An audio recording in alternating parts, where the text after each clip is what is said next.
Good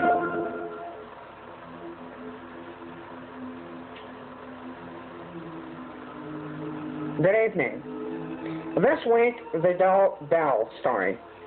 I'm Professor Gilbert Toes of General Beadle College.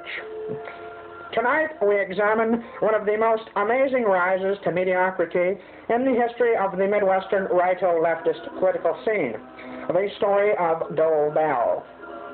Bell's rise to power was meteoric. Some say he rose as quickly as his hairline did. But now we begin. Bell was born in the Black Hills community of Tinton on April 9, 1938, and again 1 week later, and again 2 weeks after that. Even at a young age, Bell showed a strong interest in politics. He covered the Nuremberg trials for his grade school newspaper, The Monthly Beaver. Later in junior high, he sold war bonds to poor families in the area. Unfortunately, it was 1956, and he was forced to leave town until the heat was off. Then later in high school, a shop accident left him with 2 huge boards nailed to his outer thighs. This accident left Bell even more aloof from his friends. My colleague, Dr. Biff O'Tracy, resumes the story.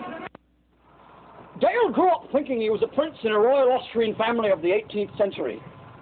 He had just cause for these beliefs, for his parents believed it also, making it even harder for the boy. Embarrassment was his companion for years.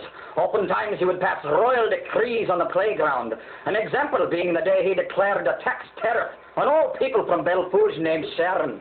Many backed this proposal. Dale's high school principal, Norman Grange, continues the story. Dull Bell! Oh, yes, I remember him. Strange boy, very academically inclined, spirited lad, too. Always on the go. I think he was class president once. Maybe, let's see, no, that was glass president once. Busy boy. Here he is when he was secretary-treasurer of the African Club. Here's his senior class picture here. Such a nice smile that boy had. This is Dole's Senior Art Project. His version of Ezra Klein first discovering that his heart's missing. And so Dole decided to end the political scene. He entered it with the support of his family and friends. J'ai montré les participants sévères, j'ai voix de moi. In 1962, Dale rode in the Storm Day Parade dressed as a large crocodile. J'ai montré là, quand c'est montré n'importe quoi. Entered the field of politics. At first he went underground, meeting in the dark cellars of beer gardens and bugle houses. Okay, and that's why we need people like you. We need money. People like us. Let me explain about my political ideas.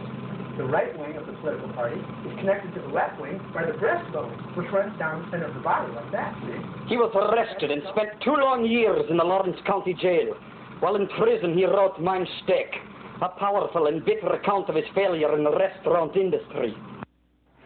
Times were not easy, but soon he began to gain support among the local people. He was a mesmerizing speaker, his speeches drawing crowds who yearned for a glimpse of his 3D character. Bell's political views were not always readily accepted. He was the first to advocate American Indians wear blonde wigs and blue contact lenses.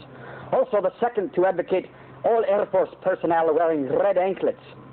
Also, when Congress initiated action to add a 5th face of President Kennedy to Mount Rushmore, he suggested Tammy Wynette instead. Became so popular, he took his 1980 Senate campaign to television. A voice for freedom for the 1980 U.S. Senate. Dull Bell, former Canyon Cafe busboy and spokesman for Florida Orange Juice. Just a touch of silliness and mediocrity to the Black Hills people. A spokesman for strong central government and extermination of all people with skin darker than his. What price are we to pay for freedom? You know, Hans? But it's more than what we paid in France. All those tanks, those men.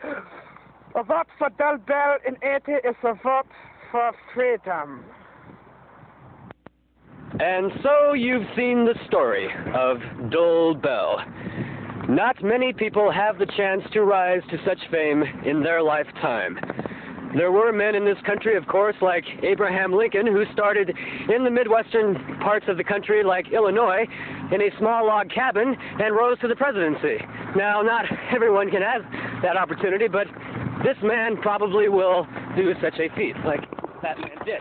And then there was George Washington, who came over from England and started to, did that too. And then there was Helen Bell.